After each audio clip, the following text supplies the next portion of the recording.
Of a chaotic whirlwind visit to New York City, the Pope is taking an hour of his day to spend with children. Right now, the pontiff is at the East Harlem School, Our Lady Queen of Angels.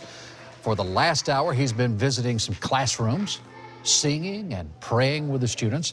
After this, he is expected to take a motorcade to Madison Square Garden, where he'll offer a homily in Spanish. The earlier part of the Pope's day in New York was marked by two much more solemn occasions. Yes, Pope Francis spoke at the UN, and he also visited Ground Zero. Jennifer Lee has been following the Pope all week. She joins us now from New York. Good evening from New York City, where the Pope continues his very busy second day in the Big Apple.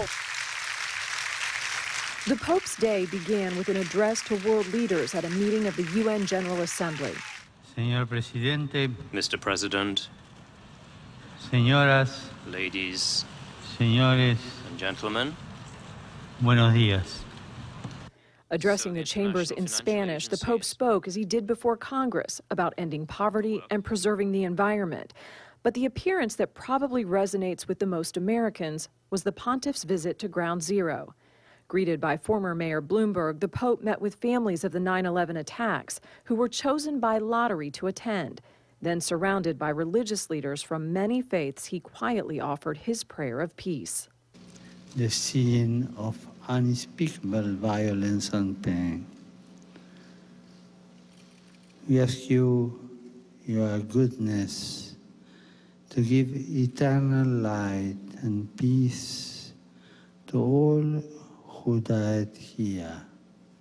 The Pope recognized the rescue workers, police, and all the victims of September 11th and prayed that the lives lost here were not given in vain.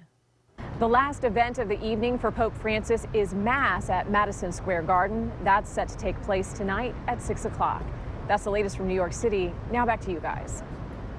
And in advance of that Mass at Madison Square Garden, security has been intense. Police barricades lining the street. Local, state, and federal law enforcement officers are everywhere. And take a look at this. Jennifer and her team sent us this video of police officers and clergy on the street outside the arena as early as 10 o'clock this morning.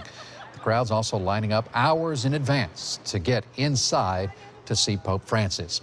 And we have even more in-depth coverage of the Pope's visit to America on our News Channel 8 app. We will have complete coverage this weekend as Pope Francis continues his journey. Jennifer Lee is following him every step of the way.